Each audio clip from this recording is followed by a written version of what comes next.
सुनिए, दादाजी मर गए, जमीन का मुआवजा और नियोजन की लड़ाई लड़ते लड़ते पिताजी अंतिम पड़ाव में है और बेटा को ही बोल के जा रहे हैं बेटा लड़ लेना। 3 पीढ़ी हमारी बर्बाद हो चुकी है विस्थापित क्षेत्रों में। हेडक्वार्टर कहाँ है? हेडक्वार्टर भेज देंगे, हेडक्वार्टर भेज देंगे। आप आज स्पष्ट बोलिए, आपसे होगा बंद हो जाएगा, या आपसे होगा नीति पूर्वक होगा या हम लोग कुछ क्रांति की मसाल फूके यहाँ फिर से?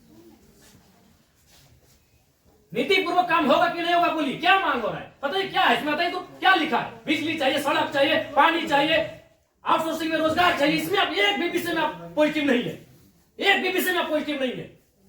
तो आपसे नीति पूर्वक होगा कि नहीं महोदय? आपसे कोई शत्रुता नहीं है। आप भी किसी के पिता है, किसी के भाई है, हमें आपसे कोई शत्रुता नहीं है। आपसे होगा कि नहीं होगा बोलिए, ये हम लोग यहाँ क्रांति की मसाल फिर फूके पैरों में। जॉब भी नहीं मिला उसको, कुछ नहीं मिला, कहाँ जाए? हम लोग सोच के देखते, मानवता भी होती है कुछ। लगता है। अच्छा, कौन पॉलिटिक्स? उन लोग तो अरबपति लोग को बोलिए ना कि कहे पुटांगड़ा है, सब काम छोटे छोटे काम में कितना पैसा चाहिए? इस सफेद पोष नेताओं को कितना पैसा चाहिए? पटना में घर है, छपरा में घर है, पेटे नहीं भर रहे लोग का। लंदन में भी घर है, अखबार देखते विदेश घूम के करता है, फिर भी पेट नहीं भर रहे लोग। उन लोग के सारे पे काम कर रहे हैं, पता है 10 डिसमिल जमीन बचा है। अरे हम तो मानवता वहां देखना चाहिए था, वो प्रोटोकॉल नहीं, वो नीति नियम नहीं, वो मानवता होना चाहिए था कि जिस रैयत ने आपको बीटीपीएस को, आपके डीबीसी को अपना सारा जमीन दे दी एकड़ एकड़ में, 10 डिसमिल मात्र बचा है, कैसे जीवन यापन होगा? वहां तो मानवता आपको देखना चाहिए था। गजब का सिस्टम बनाकर, गजब का लीला बनाकर रखती है। क्या हमने बता दी, खुल के बता दीजिए। बिल्कुल हमें आपसे लड़ने का कोई शौक नहीं है। आज सच बोल रहे हैं, आज हमको आप पे एग्रेशन नहीं, एकदम आज आप पे हमको दया लग रहा है कि आप लोग लाचार हैं। देखिए, एक भी स्टेटमेंट आप स्वीकार नहीं कर पा रहे हैं। बिजली, पानी, सड़क क्या मांग रहे हैं? ना ये लोग रैक मांग रहे हैं, ना टेंडर मांग रहे हैं, ना आउटसोर्सिंग एजेंसी में अपना कुछ नहीं मांग रहे। बताइए, आपने एकदम स्पष्ट बोलिए, आपसे कोई लड़ने का हमारा इरादा नहीं है कि आप सक्षम हैं कि नहीं है, कि हम लोग अन्य तरीके से लड़ाई को लड़ लें।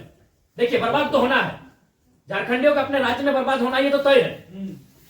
आप एकदम खुल के बोल दीजिए कि आपकी जो भी समस्या हम सुने, हम सक्षम नहीं है। अगर सक्षम भी है तो हमें प्रेशर ऊपर का, हम नहीं कर रहे। बोलिए, आप सक्षम पदाधिकारी हैं, योग्य पदाधिकारी है, अपने सामर्थ्य स्पष्ट शब्दों में कहिए, क्या निष्कर्ष हम निकालते हैं। और बिल्कुल अपने अपने विवेक से और अपने अधिकार क्षेत्र का प्रयोग करके, वो नेताजी को इधर उधर टेलीफोन करके नहीं, हमारा न बिजली स्वीकार कर रहे हैं, ना पानी स्वीकार कर रहे हैं, ना बस की सुविधा को स्वीकार कर रहे हैं, ना अतिक्रमण को स्वीकार कर रहे हैं, ना नियोजन को स्वीकार कर रहे हैं। तो क्या चाहते हैं कि मैंने विस्थापित लोग अपना गांव बोरिया बिस्तरा बांध के कहीं से चला जाए? नहीं, हमारा वो मकसद है जो हमारे यहाँ अभी जो देखिए, आज आप लोगों पे बिल्कुल ऐसा लग रहा है कि हम डीबीसी के कोई पदाधिकारियों से नहीं, हमको लगता है डीबीसी कुछ लाचार व्यक्तियों से बैठे हैं। आप लोग तो भी अपने भाई बात, आज आप ऑटोमेटिकली जयराम महतो जब विधायक नहीं था तो हमको पदाधिकारी पे गुस्सा लगता था, लेकिन आज आप लोग पे दया लग रहा है कि कहीं आप लोग भी तो लाचार नहीं है। सही आज हमको नहीं, आज हमको ना टेबल पटकने का मन कर रहा है, ना आपसे हमको गुस्से में बात करने का मन कर रहा है। हमें आप पे दया लग रहा है कि क्या आपकी मजबूरी क्या है? एकदम आप लोग मजबूर लग रहे हैं। इतने बड़े बड़े पदाधिकारी, ऐसा है कुछ ऐसा हमारा अगर है तो आपसे नहीं लड़ेंगे, हम सदा यही बात को रखेंगे। आपसे नहीं लड़ेंगे। अगर आप सुनिए बहुत देर से हम सुने, और आपका जो भी आपका तर्क है बहुत उदासीन तर्क है। आप किसी भी तर्क में रैयत के पक्ष में नहीं दिख रहे हैं, आपका एनर्जी दिख ही नहीं रहा है। सुनिए, आप देखिए, हम बार बार कह रहे हैं कि सही बात है कि हम लोग लड़ते लड़ते बहुत थक चुके हैं, बरसों से नहीं सदियों से हम लोग लड़ रहे हैं, पर हम लोग विराम चाहते हैं। हम युद्ध नहीं चाहते, हम लोग विराम चाहते हैं। तो हम आप भी एक मनुष्य, आपसे हमारा कोई मतभेद नहीं है, लेकिन क्या आप लाचार हैं तो बताइए, हम सदन में ही लड़ेंगे। क्या आपका डीबीसी प्रबंधन लाचार है किसी पॉलिटिशियन के सामने? नहीं तो आप एक भी इनके विषय को आप स्वीकार नहीं कर रहे। नहीं सर, जो है हम फैक्ट्स आपको बताएं। न बिजली स्वीकार कर रहे हैं, ना पानी स्वीकार कर रहे हैं, ना बस की सुविधा को स्वीकार कर रहे हैं, ना अतिक्रमण को स्वीकार कर रहे हैं, ना आप नियोजन को स्वीकार कर रहे हैं। तो क्या चाहते हैं कि मैंने विस्थापित लोग अपना गांव बोरिया बिस्तरा बांध के कहीं से चला जाए? नहीं, हमारा वो मकसद है जो हमारे यहाँ अभी जो देखिए, आज आप लोगों पे बिल्कुल ऐसा लग रहा है कि हम डीबीसी के कोई पदाधिकारियों से नहीं, हमको लगता है डीबीसी कुछ लाचार व्यक्तियों से बैठे हैं। आप लोग तो भी अपने भाई बात, आज आप ऑटोमेटिकली जयराम महतो जब विधायक नहीं था तो हमको पदाधिकारी पे गुस्सा लगता था, लेकिन आज आप लोग पे दया लग रहा है कि कहीं आप लोग भी तो लाचार नहीं है। सही आज हमको नहीं, आज हमको ना टेबल पटकने का मन कर रहा है, ना आपसे हमको गुस्से में बात करने का मन कर रहा है। हमें आप पे दया लग रहा है कि क्या आपकी मजबूरी क्या है? एकदम आप लोग मजबूर लग रहे हैं। इतने बड़े बड़े पदाधिकारी जो मतलब अगर हम इसको अगर पुलिस और मैंने प्रशासन से जोड़े तो आप लोग डीसी और एसपी रैंक के पदाधिकारी हैं, आप लोग एकदम लाचार लग रहे हैं वो अंगूठा छाप नेताओं के सामने। क्या हमने बता दी, खुल के बता दीजिए। बिल्कुल हमें आपसे लड़ने का कोई शौक नहीं। आज सच बोल रहे हैं, आज हमको आप पे एग्रेशन नहीं, एकदम आज आप पे हमको दया लग रहा है कि आप लोग लाचार हैं। नहीं तो एक भी स्टेटमेंट आप स्वीकार नहीं कर पा रहे हैं। बिजली पानी सड़क क्या मांग रहे हैं? ना ये लोग रैक मांग रहे हैं, ना टेंडर मांग रहे हैं, ना आउटसोर्सिंग एजेंसी में अपना कुछ नहीं मांग रहे। बताइए, आपने एकदम स्पष्ट बोलिए, आपसे कोई लड़ने का हमारा इरादा नहीं है कि आप सक्षम हैं कि नहीं है, कि हम लोग अन्य तरीके से लड़ाई को लड़ लें। देखिए, बर्बाद तो होना है, झारखंडियों का अपने राज्य में बर्बाद होना ये तो तय है। आप एकदम खुल के बोल दीजिए कि आपकी जो भी समस्या हम सुने, हम सक्षम नहीं है। अगर सक्षम भी है तो हमें प्रेशर ऊपर का हम नहीं कर पाएंगे। नहीं, देखिए महोदय, आपके जो डिमांड है हम हेडक्वार्टर भेज देंगे। कब क्या हेडक्वार्टर? आज सुनिए, दादाजी मर गए, जमीन का मुआवजा और नियोजन की लड़ाई लड़ते लड़ते पिताजी अंतिम पड़ाव में है और बेटा को ही बोल के जा रहे, बेटा लड़ लेना। 3 पीढ़ी हमारी बर्बाद हो चुकी है विस्थापित क्षेत्रों में। हेडक्वार्टर कहाँ है? हेडक्वार्टर भेज देंगे, हेडक्वार्टर भेज देंगे। आप आज स्पष्ट बोलिए, आपसे होगा, बंद हो जाएगा, आपसे होगा, नीति पूर्वक होगा, या हम लोग कुछ क्रांति की मसाल फूके यहाँ फिर से? नीति पूर्वक काम होगा कि नहीं होगा? बोलिए, क्या मांग हो रहा है? पता है क्या है इसमें? बताइए तो, क्या लिखा है? बिजली चाहिए, सड़क चाहिए, पानी चाहिए, आउटसोर्सिंग में रोजगार चाहिए। इसमें आप एक भी विषय में आप पॉजिटिव नहीं है, एक भी विषय में आप पॉजिटिव नहीं है। तो आपसे नीति पूर्वक होगा कि नहीं महोदय? आपसे कोई शत्रुता नहीं है। आप भी किसी के पिता है, किसी के भाई हैं, हमें आपसे कोई शत्रुता नहीं है। आपसे होगा कि नहीं होगा बोलिए, या हम लोग यहाँ क्रांति की मसाल फिर फूके पैरों में? क्या मजबूरी? आपकी कोई मजबूरी हुई बताइए। नहीं होगा, हमको व्यक्तिगत बताइए। अगर आपको सार्वजनिक लग रहा है कि आपकी लोग हंसी होगी और लोग आपका मजाक उड़ाएंगे, आप हमको व्यक्तिगत बताइए, क्या मजबूरी है? एक भी विषय में आप सहमति नहीं है। इनका खेत में छाई गिरा देते हैं, आज कई मैंने आप लोग खुद मिनट्स में लिखते हैं कि हम उसकी भरपाई करेंगे, खेत का समतलीकरण देंगे, छाई को हटाएंगे, मुआवजा देंगे, अभी तक नहीं दे पाए हैं। हेडक्वार्टर कहाँ है? हेडक्वार्टर, अरे उतना दिन में लोग तो भगवान और ईश्वर अल्लाह को खोज लेता। बताइए, ये लोग तो नाम गिना रहे हैं कि लोग गया, इलाहाबाद, छपरा से आए लोग कब्जा करके बैठे हैं, जिनका 1 इंच जमीन नहीं है। ये लोग अपना पूरा मैंने एकड़ में जमीन दे दिया। ये लोग भीख मांग रहा है, एकड़ में जमीन देके बैठा है, 1 एकड़, 4 एकड़, 5 एकड़ जमीन देके बैठा है, लोग भीख मांग रहा है जमीन बैठ के। और जो लोग कहाँ से आए हैं, इन्हें कुछ सारोकार नहीं है, वे लोग मार्केट लेके बैठे हैं, उनका बिजली सड़क सब सुविधा दे रहे हैं। आप लाचार हैं, बोलिए, आपकी लाचारी पे हमको भी एक तरह सारा बिल्कुल गुस्सा नहीं आ रहा है। छोड़ दी सब, क्या झूठ मूठ का आप भी अपना समय ले रहे हैं, मेरा भी समय ले रहे हैं, एक भी विषय में आपको पॉजिटिव नहीं है। क्या मजबूरी? आप स्पष्ट बताइए, एकदम स्पष्ट बताइए आपकी मजबूरी क्या है। या आप बोल दीजिए कि हम सक्षम नहीं है इन विषय पे बात करने के लिए, हम लोग कोई रास्ता ढूंढेंगे। वैसे भी हम लोग कोई और रास्ता ढूंढ के ही झारखंड राज्य लिए हैं, नीति से झारखंड राज्य मिलने वाला था। हम लोग कोई और रास्ता ढूंढ के ही राज्य लिए हैं, तो अपना अधिकार भी ले लेंगे, जो बचेंगे वो लेंगे, क्योंकि हमें मरना होगा। हमें एक कम से कम अगर हम लोग 10 लोग लड़ने जाते हैं तो 3-4 को मरना होगा, जो बचेंगे वो जिएंगे। यही हमारा राज्य बनाने में, राज्य बनाने में यही हुआ है। कुछ लोग मरे, जो बचे आज वो जी रहे हैं।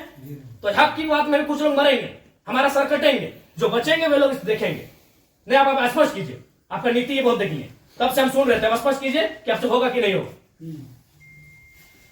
टेक्नो दादा, हम लोग 6 साल से घुमा रहे हैं। लाचार प्रतीत हो रहे हैं, ऐसा लग रहा है कोई आपको घर में बैठ के चला रहा है, ऐसा लग रहा है कि आप रोबोट बन के बैठे हैं। आप पदाधिकारी नहीं है, आप डीवीसी के पदाधिकारी नहीं, आप रोबोट हैं।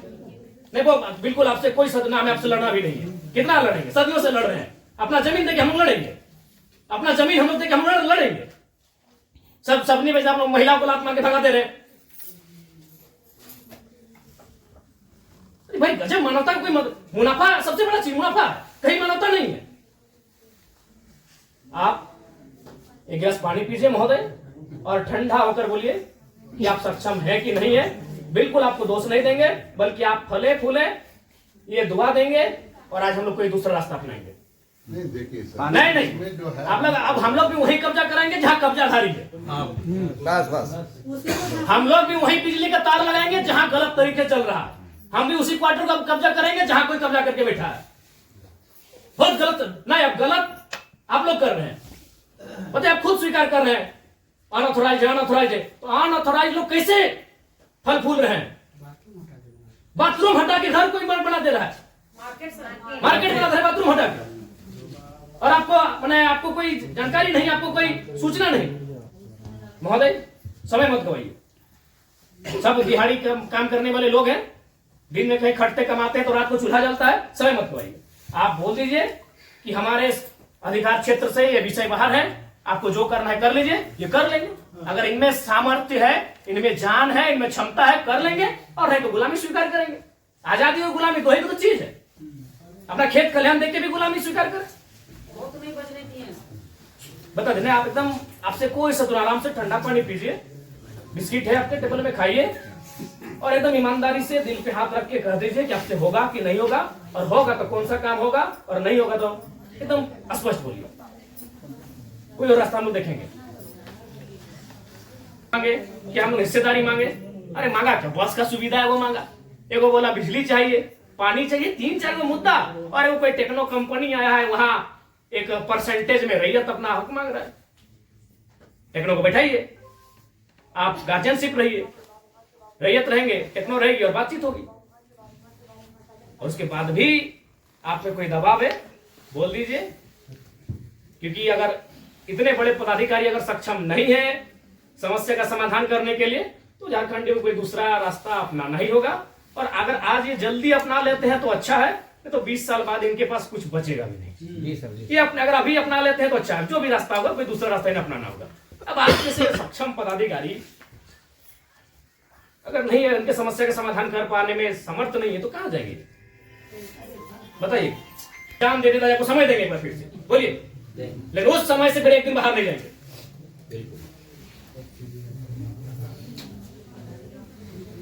सब तो दे, अपनी पीढ़ियां बर्बाद कर दी आप लोग को फलने फूलने में। नहीं, इनका एक सवाल आया था कि 10 डिसमिल जमीन बचा है, कहाँ जाए उसका बाल बच्चा, यदि जॉब भी नहीं मिला उसको, कुछ नहीं मिला, कहाँ जाए। हम लोग सोच के देखते, मानवता भी होती है कुछ। डरावना लगता है। कौन पॉलिटिक्स, वो लोग तो अरबपति लोग को बोलिए ना कि कहे पुटांगड़ा है, सब काम छोटे-छोटे काम में कितना पैसा चाहिए। इस सफेद पोष नेताओं को कितना पैसा चाहिए। पटना में घर है, छपरा में घर है, पेट नहीं भर रहे लोग का। लंदन में भी घर है, बराबर देखते विदेश घूम के करता है, फिर भी पेट नहीं भर रहे लोग। उन लोग के सारे काम करें, पता है 10 डिसमिल जमीन बचा है। अरे हम तो मानवता वहां देखना चाहिए था, वहां प्रोटोकॉल नहीं, वहां नीति नियम नहीं, मानवता होना चाहिए था कि जिस रैयत ने आपको बीटीपीएस को, आपके डीबीसी को अपना सारा जमीन दे दी एकड़ एकड़ में, 10 डिसमिल मात्र बचा है, कैसे जीवन यापन होगा वहां तो मानवता आपको देखना चाहिए था। गजब का सिस्टम बनाकर, गजब का लीला बनाकर रखती है। साफ शब्दों में कहा जाए तो विस्थापन है, वो साइलेंट किलिंग है झारखंड, साइलेंटली खत्म किया जाता है। एक ऐसा मर्डर है जिसका कोई ना अखबार में चर्चा हो पाता है, ना कोई सरकार के दरबार में चर्चा हो पाता है। साइलेंट मर्डर है विस्थापन, साइलेंटली मारा जाता है, एकदम पीढ़ी से पीढ़ी बर्बाद किया जाता है। बोलिए, आप सक्षम पदाधिकारी हैं, योग्य पदाधिकारी हैं, आप में सामर्थ्य है, स्पष्ट शब्दों में कहिए क्या निष्कर्ष हम निकालता है। और बिल्कुल अपने अपने विवेक से और अपने अधिकार क्षेत्र का प्रयोग करके, वो नेताजी को उधर उधर टेलीफोन करके नहीं, हमारा जो हेडक्वार्टर को जो आपके जो ये पॉइंट्स है, हम ये करके चर्चा करते हैं उनको जो कितना दिन महोदय हेडक्वार्टर में जो है हम लोग बातचीत करके इसको जो है बातचीत करते करते हमारी कई पीढ़ी बर्बाद हो गई।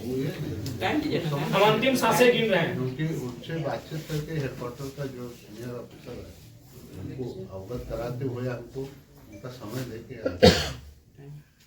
तो हमारे यहाँ का लेवल पर रहता तो आपसे जो है हम टाइम दे देंगे। कितना महोदय फिर भी अनुमान, हम लोग तो कोशिश करेंगे जितना जल्दी इसको, फिर भी एक समय सीमा है, जनवरी का आधा, जनवरी का लास्ट, फरवरी का स्टार्ट, 7 महीने में बातचीत करेंगे। बहुत लंबा टाइम।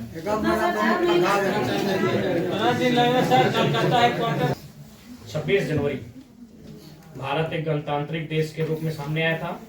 26 जनवरी आप एक मिनट्स अभी तैयार कर दीजिए, और इस मिनट्स को एक आप कॉपी अपने पास रखिए, एक कॉपी इनको दे दीजिए। और 26 जनवरी एक पर्याप्त समय है, आप उस दिन के बाद से रैयत उस दिन तिरंगे को सलामी देते हुए एक नई प्रेरणा और प्रण लेने का काम करेंगे। यदि आप फेलियर होते हैं तो 26 जनवरी ये तय सीमा कीजिए। उसके बोलिए आपको क्या क्या बात करके जो है हेडक्वार्टर कोशिश करेंगे। मेरा यहाँ से होता है विधायक जी से बात करेंगे जय मंगल सिंह से। हेडक्वार्टर वहीं एक तो बात करें, कोई गलत बात नहीं बोले, ठीक बोले।